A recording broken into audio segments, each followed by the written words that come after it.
Equation of trajectory. Projectile motion में ये एक बहुत इंपॉर्टेंट इक्वेशन होते हैं, इक्वेशन ऑफ ट्राइजेक्टरी से कहते हैं। क्या होता है इक्वेशन ऑफ ट्राइजेक्टरी?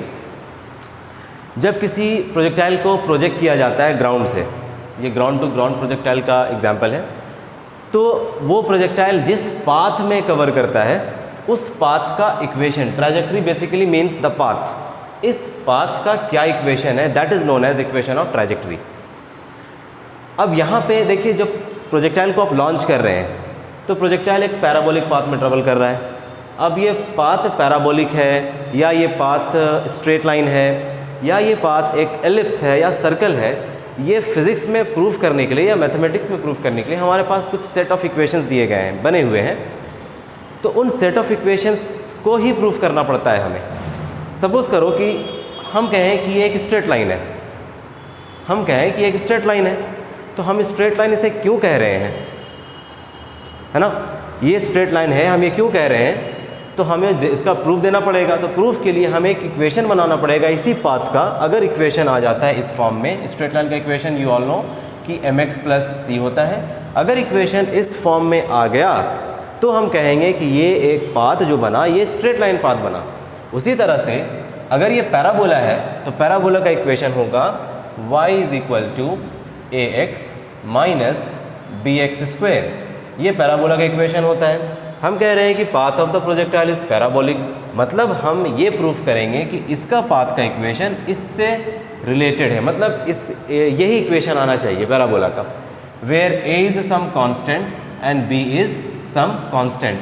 अब देखो यहाँ पे क्लियरली y और x के बीच में कुछ रिलेशन बना हुआ है, तो ये पैराबोला का इक्वेशन में हमें x और y का ही रिलेशन यहाँ पे निकालना होगा और देखना पड़ेगा कि ये जो इक्वेशन बना क्या ये इक्वेशन इस फॉर्म में है या नहीं। अगर इक्वेशन इस फॉर्म में आ गया तो हम कह सकते हैं यस द ट्राइजेक्टरी इज पैराबोलिक। तो चलिए इसको प्रूफ करते हैं। प्रूफ करने के लिए हम मानेंगे कि हमारे पास जो प्रोजेक्टाइल है वो u वेलोसिटी से लॉन्च किया गया है। u is known as the velocity of projection and theta angle पे उसे हॉरिजॉन्टल से लॉन्च किया गया। थीटा को कहते हैं हम एंगल ऑफ प्रोजेक्शन। तो जब ये प्रोजेक्टाइल ट्रेवल कर रहा होगा तो जब इसे लॉन्च किया गया तो इसका दो कंपोनेंट्स बनेंगे। एक कंपोनेंट इसका जो बनेगा वो x एक्सिस के अलोंग बनेगा u cos ऑफ थीटा, और दूसरा कंपोनेंट होगा इसका u ऑफ साइन थीटा। ठीक है, अगर प्रोजेक्टाइल का बेसिक का आपको नहीं पता, time of flight, derivation of time of flight, maximum height and range, तो आप प्लेलिस्ट में चेक कर सकते हैं, आपको मिल जाएगा प्रोजेक्टाइल का बेसिक लेक्चर जहाँ पे डेरिवेशन कराया गया है। u cos theta, u sin theta ये क्या होता है, किस तरह से ये वैरी करते हैं या नहीं करते, ये सारा चीज़ समझा दिया गया है, आप एक बार विजिट कर सकते हैं प्लेलिस्ट। तो मान कर चलेंगे एक टाइम में, एक टाइम t में या t टाइम के बाद ये प्रोजेक्टाइल यहाँ से यहाँ तक आ चुका है, ये प्रोजेक्टाइल t टाइम के बाद यहाँ से यहाँ तक आ चुका है। तो अब ये देखना है हमें कि ये प्रोजेक्टाइल x एक्सिस में कितना चला।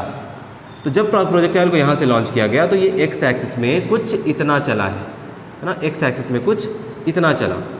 लेट अस अज्यूम कि ये x एक्सिस में x डिस्टेंस चल चुका, कितने टाइम के बाद, t टाइम के बाद, और y एक्सिस में इतना डिस्टेंस ये कवर कर चुका है, y एक्सिस में ये इतना डिस्टेंस कवर कर चुका है। तो ये डिस्टेंस को हम क्या मान लेंगे, ये डिस्टेंस को मान लेंगे हम y।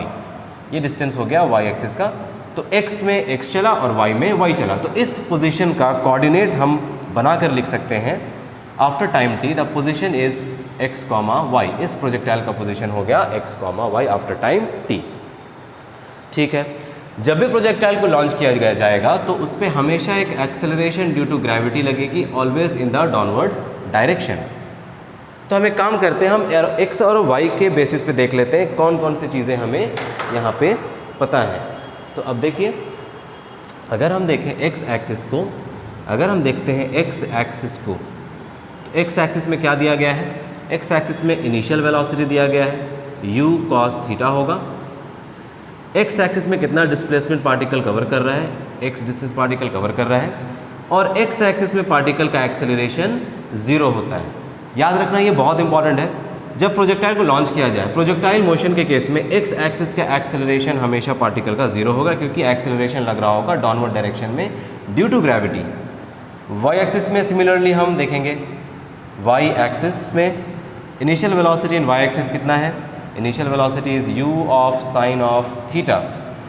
डिस्प्लेसमेंट वाई एक्सिस में कितना हो गया, पार्टिकल डिस्प्लेस हुआ है ऑरिजिन से, ये ऑरिजिन है, क्लियर है, दिस इज 0,0। पार्टिकल को हम मान रहे हैं ऑरिजिन से हम प्रोजेक्ट कर रहे हैं, ऑरिजिन से एक्स में एक्स चला, वाई में वाई चला, तो वाई में डिस्टेंस हो गया वाई। देखो प्रोजेक्टाइल डिस्टेंस ऊपर कवर कर रहा है ना वाई में, तो पॉजिटिव वाई लेंगे। और एक्सेलरेशन वाई एक्सिस में -g के बराबर होगा। क्यों? क्योंकि एक्सेलरेशन डाउनवर्ड डायरेक्शन है और प्रोजेक्टाइल का जो वाई एक्सिस में डिस्टेंस है वो ऊपर की तरफ है, तो ये दोनों अपोजिट हो गया। या फिर हम ऐसा मान लें कि ऊपर में डायरेक्शन जो है वो हम पॉजिटिव ले रहे हैं और नीचे में जो है उसे हम नेगेटिव ले रहे हैं। तो हमारे पास कुछ वेरिएबल्स हैं एक्स और वाई एक्सिस में। अब हम इन्हीं दो वेरिएबल्स को लेकर के, इन्हीं दो कोऑर्डिनेट सिस्टम को लेकर के एक डेरिवेशन करेंगे, एक इक्वेशन बनाएंगे along x axis and y axis. तो देखिए, so displacement along x axis s is equal to u t plus half a t square, second equation of motion. Okay, Newton का सेकेंड इक्वेशन ऑफ मोशन लगाएंगे हम यहाँ पे। तो initial velocity x axis में ले रहे हैं क्योंकि हम डिस्प्लेसमेंट एक्स में ले रहे हैं, एक्सेलरेशन हम लेंगे एक्स एक्सिस में, तो ये पूरा इक्वेशन हम लगाएंगे एक्स एक्सिस में using the equation of motion along x axis, using the equation of motion along x axis. ठीक, चलिए देखें, टाइम किसी एक्सिस पर डिपेंड नहीं करता, टाइम दोनों ही एक्सिस में सेम आएगा क्योंकि पार्टिकल जितनी देरी में यहाँ एक्स में चलेगा उतना ही देरी में वाई में चलेगा, टाइम किसी कोऑर्डिनेट सिस्टम पर डिपेंड नहीं करता है। तो डिस्प्लेसमेंट अलॉन्ग एक्स एक्सिस हमारे पास है x, initial velocity along x axis is u cos theta multiplied by time plus half into acceleration in x axis is 0 into t square, ये पूरा term multiply होकर 0 बन जाएगा, कैंसिल हो जाएगा। हमारे पास x आएगा u cos of theta multiplied by time. यहाँ से टाइम का रिलेशन हम निकाल लेते हैं x divided by u cos theta, इसे हम सेकंड इक्वेशन में यूज़ करेंगे। ठीक है, ये वैल्यू टाइम का हम सेकंड इक्वेशन में हम यूज़ करेंगे। तो जिस तरह से हम यहाँ पे डिस्प्लेसमेंट निकाल रहे हैं एक्स एक्सिस में, उसी तरह से हम डिस्प्लेसमेंट निकालेंगे वाई एक्सिस का। तो displacement is equal to u t plus half a t square, s is equal to u t plus half a t square. इससे पहले हम ये इक्वेशन लगा रहे थे एक्स एक्सिस में, अभी हम इक्वेशन लगाएंगे वाई एक्सिस में along y axis, along y axis. Motion को कंसिडर कर रहे हैं वाई एक्सिस के अलॉन्ग। पार्टिकल जब वाई एक्सिस में चला तो उसका डिस्प्लेसमेंट वाई एक्सिस में s y, initial velocity in y axis, acceleration in y axis. What is the displacement in y axis of the particle? y के बराबर है टाइम t में, that is equal to initial velocity in y axis is u sin theta, u of sin theta plus half multiplied by, अब acceleration in y axis 0 के बराबर नहीं होगा, acceleration हो जाएगा minus of g into t square। So y is equal to यहाँ से आप ले लेंगे u sin, अच्छा यहाँ पे टाइम t है, u sin theta multiplied by time t। अब देखिए यहाँ पे टाइम t कितना है, टाइम t यहाँ पे कितना है, ये होगा x divided by u cos theta के बराबर। ये टाइम t क्या है, टाइम t है पार्टिकल को ऑरिजिन से पोजीशन, मान लो ये पोजीशन है पोजीशन p, ऑरिजिन से पोजीशन p तक जाने में पार्टिकल को जितना समय लगा that is known as time t। तो टाइम t क्या निकाला है हमने, x divided by u cos theta minus half into g into t square, x square by u square theta, x square divided by u square cos square theta. यहाँ से u और u cancel, so y is equal to x tan theta, y is equal to x tan theta minus ऊपर में g x square है, g x square divided by 2u square cos square theta, 2u square cos square theta, u square cos square theta. अब ध्यान से देखिए इस equation को, क्या ये इक्वेशन ऑफ पैराबोला है। देखिए फर्स्ट टर्म क्या था पैराबोला के इक्वेशन में, y है, एक पावर x का था, एक पावर x का है, और ये हो गया some constant, tan theta is some constant, जिसे हम जनरल इक्वेशन ऑफ पैराबोला से कंपेयर करें तो ये a के बराबर है, y is equal to a into x, और यहाँ पे g divided by 2u square cos square theta, ये कंप्लीट टर्म एक कांस्टेंट टर्म है और x का पावर 2 से रिलेट हो रहा है, ये x का पावर 2, फर्स्ट टर्म में x का पावर 1, सेकेंड टर्म में x का power 2 and some constant b। तो ये जो टर्म है ये सम कांस्टेंट b है। तो क्या ये जनरल इक्वेशन ऑफ पैराबोला से मैच कर रहा है? बिल्कुल। Hence we can say that the trajectory और the path followed by a projectile is parabolic, और इसका जनरल इक्वेशन होता है y is equal to x tan theta minus g x square divided by 2u square cos square theta. बहुत important है, ये आपको याद होना चाहिए। ठीक, अच्छा ये जो y है ना, इसे हम रेंज के फॉर्म में भी लिख सकते हैं। रेंज के फॉर्म में भी हम इस y को लिख सकते हैं। y क्या है? y है y एक्सिस, ठीक है, y है y एक्सिस और x है distance traversed in the x axis. तो अब देखिए इसको हम रेंज के फॉर्म में किस तरह से लिखेंगे।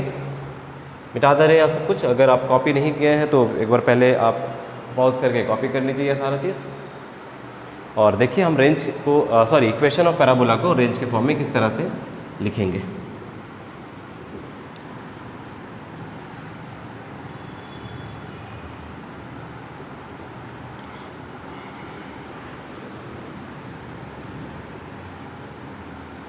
ओके, तो रेंज का फॉर्मूला क्या होता है?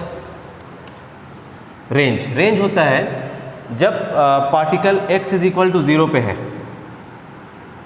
जब particle x is equal to 0 पे है, ठीक है, और पार्टिकल जब y इज इक्वल टू 0 पे से शुरू हुआ और वापस से y इज इक्वल टू 0 पे आ गया, वापस से y इज इक्वल टू 0 पे आ गया। देखो y इज इक्वल टू 0 मैं क्या बोल रहा हूँ, अगर पार्टिकल यहाँ से चालू कर रहा है, इसका y कोऑर्डिनेट 0, पार्टिकल का y कोऑर्डिनेट 0, पार्टिकल फिर ऊपर गया, y में कुछ चला, यहाँ पे मैक्सिमम चला y में, फिर y में डिक्रीज कर रहा है, डिक्रीज करते करते again y is equal to 0 आ गया। अगर आप इस कोऑर्डिनेट को लिखेंगे, इस कोऑर्डिनेट को लिखेंगे, इस पॉइंट का कोऑर्डिनेट को लिखेंगे, तो x में पार्टिकल कितना चल चुका? x में पार्टिकल r के बराबर चल चुका है। ये पूरा डिस्टेंस पार्टिकल का रेंज है जो x में चला पार्टिकल, ठीक, ये पार्टिकल का रेंज है, हॉरिजॉन्टल डिस्टेंस जो पार्टिकल ट्रेवल कर रहा है। और y में पार्टिकल कितना चल चुका? y में पार्टिकल 0 चल चुका, ठीक है।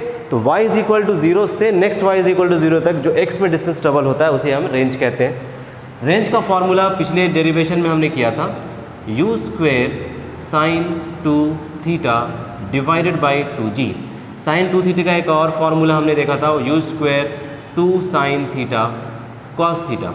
ये साइन 2 थीटा का फॉर्मूला है डिवाइडेड बाई 2 इंटू जी।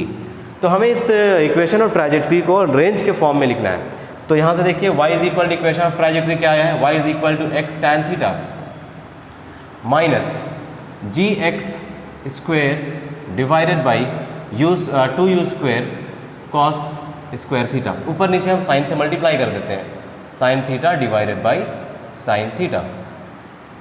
तो इक्वेशन क्या बनेगा, एक्स टैन थीटा माइनस, देखो यहाँ से आप देखो एक कॉस थीटा यहाँ से निकल जाएगा, साइन थीटा यहाँ पे, साइन बाई कॉस बन जाएगा tan theta. So g x square divided by 2u square sine by cos is tan of theta, tan of theta. और यहाँ से कॉस थीटा अलग हो गया, एक कॉस थीटा साइन के साथ डिवाइड हो गया, टैन थीटा बन गया, एक कॉस थीटा निकल गया। So cos theta into sine theta, ठीक है, ये साइन थीटा और यहाँ से एक कॉस थीटा आ गया, cos theta into sine theta. So x of tan theta minus range का formula u square 2 sine theta cos theta, u square 2 sine theta cos है, ये हमें दिख रहा है, and divided by 2g, divided by 2g। तो यहाँ पे 2 हमें मिलना चाहिए, सॉरी रेंज के फॉर्मूला में u square sine 2 theta by g होता है, 2g नहीं होता है, sorry u square sine 2 theta by g यहाँ पे।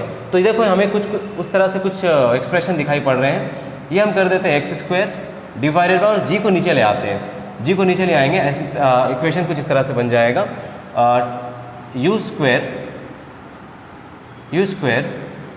Into 2 sine theta into cos theta, u square आ गया, साइन थीटा कॉस थीटा आ गया, बच गया टैन थीटा, है ना, टैन थीटा यहाँ पे बच गया है, टैन ऑफ थीटा। और इसको डिवाइड कर देंगे, इसको डिवाइड कर देंगे जी से, इसको डिवाइड कर देंगे जी से। क्लियर है यहाँ तक? इसको डिवाइड कर देंगे जी से। तो अब देखिए u square into 2 sine theta cos theta by g, u square into 2 sine theta cos theta by g, क्या ये टर्म है आपका रेंज का, x into tan theta minus x square divided by x square divided by, ये term आ जाएगा u square sine 2 theta cos theta, range का term r into tan of theta, r into tan of theta. I think कुछ mistake हो रहा है यहाँ पे, sine theta by cos theta is tan theta, and cos theta is equal to sine theta. क्या mistake हो रहा है, फिर शुरू से स्टार्टिंग से चेक कर लेते हैं। ये बन जाएगा साइन बाई कॉस, अच्छा सॉरी ये tan थीटा न्यूमरेटर में आएगा, सो सॉरी। यहाँ पे देखो साइन बाई कॉस जो होगा वो tan थीटा ऊपर आएगा, tan theta. So this will be divided by यहाँ से एक काम करते हैं, यहाँ से फिर से कर लेते हैं। देखिए फटाफट देखिएगा थोड़ा। देखो sine by cos tan theta हो गया u स्क्वायर और यहाँ से sine theta cos of theta. अब देखो ये हो गया gx स्क्वायर, g को नीचे ले आते हैं, x square tan of theta divided by ये बन जाएगा 2u स्क्वायर, या इस तरह से लिखेंगे u square 2 sine theta cos of theta. ये g बिल्कुल नीचे आ जाएगा यहाँ पे डिनोमिनेटर में, तभी जाकर ये ऊपर मल्टीप्लाइड हुआ होगा। फिर x square tan of theta divided by u square sine 2 theta. u square sine 2 theta का formula sine u square 2 sine theta cos theta, 2 sine theta cos theta sine 2 theta के बराबर होता है, साइन 2 थीटा के बराबर होता है, sign 2 theta by जी। तो ये टर्म देखिए, क्या ये टर्म रेंज है, x of tan theta minus ऊपर में आ गया x square tan of theta divided by range r, divided by range r। अब इनमें से हम कॉमन लेंगे x tan theta, x tan theta common, यहाँ पे 1 माइनस ये होगा x, because x tan theta बाहर आ गया, क्या बचा, x बचा डिवाइडेड बाई r। यस, तो ये हो गया हमारे पास इक्वेशन ऑफ ट्राइजेक्टरी का एक दूसरा फॉर्म, जहाँ पे r को हम कहेंगे रेंज, r को हम कहेंगे range of the projectile.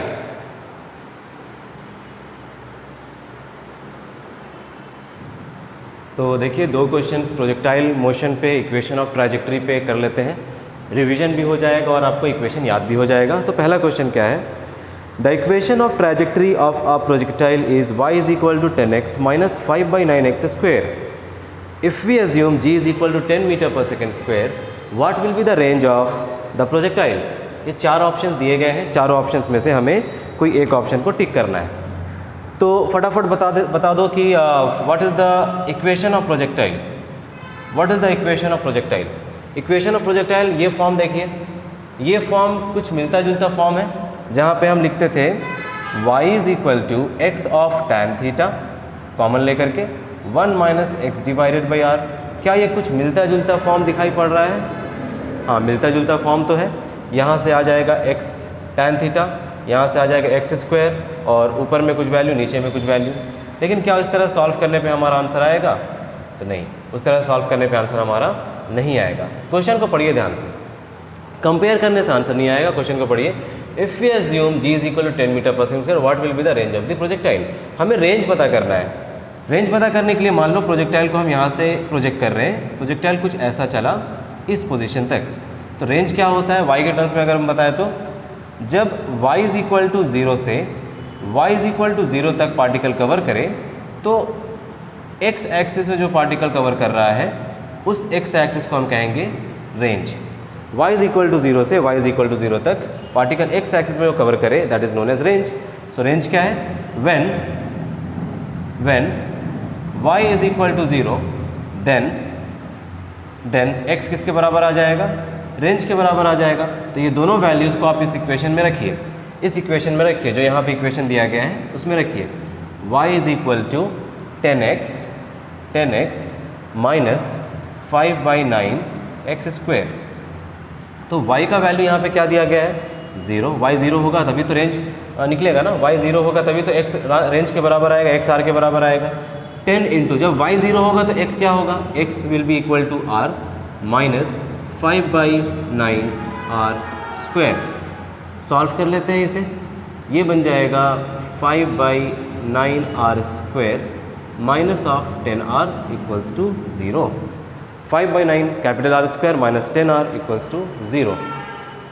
Common ले लेंगे यहाँ से, देखिए कॉमन क्या आएगा, कॉमन इज़ 5r, यहाँ से r/9 minus 2 is equal to 0। ये सारा टर्म उधर जाकर 0 बन जाएगा।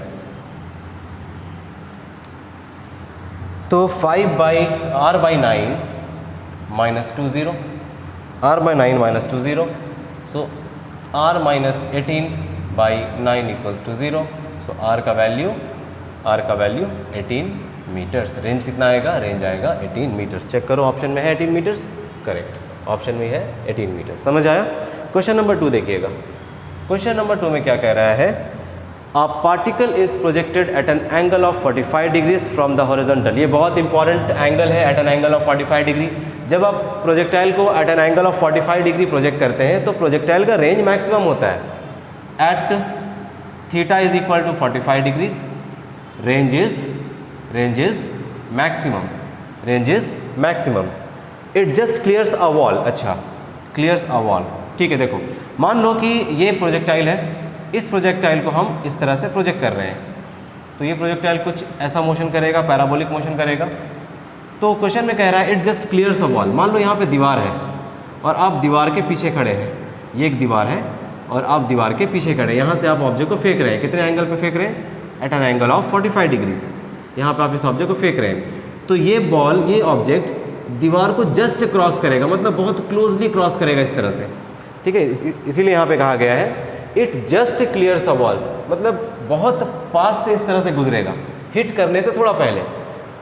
Clears a wall 4 meter away from the point of projection. ये है पॉइंट ऑफ प्रोजेक्शन, यहाँ से लेकर यहाँ तक वॉल कितनी दूरी पे है? 4 मीटर पे है।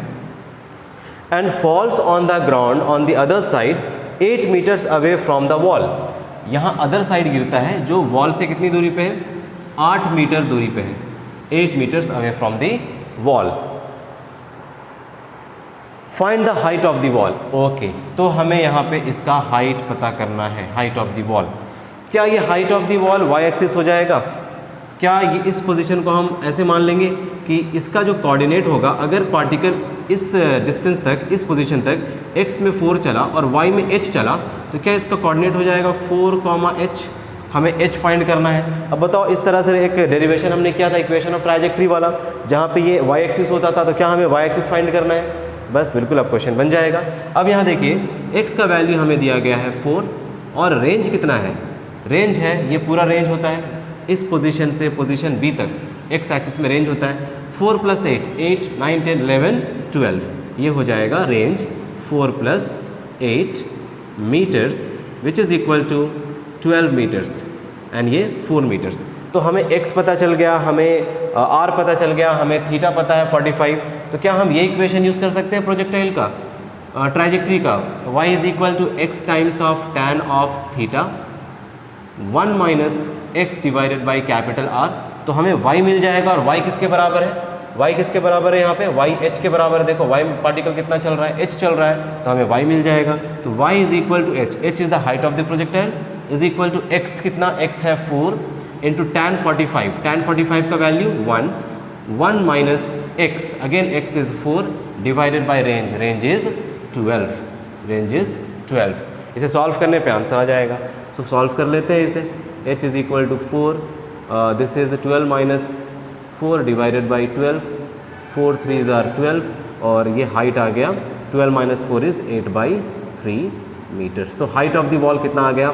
हाइट ऑफ द वॉल आया है 8/3 मीटर्स। होप ये क्लियर हो गया है आपको। तो ये 2 क्वेश्चंस बहुत इंपॉर्टेंट हैं। अगर बेसिक्स आपका नहीं क्लियर है तो आप बेसिक्स आप कर लीजिए। प्रोजेक्टाइल लेक्चर 1 में, इससे पहले वाले लेक्चर में जो मैंने डिस्कस कराया था, वो आप बेसिक्स आप वहाँ से देख लीजिएगा। ठीक है, फिर मिलते हैं नेक्स्ट क्लास में। Thank you.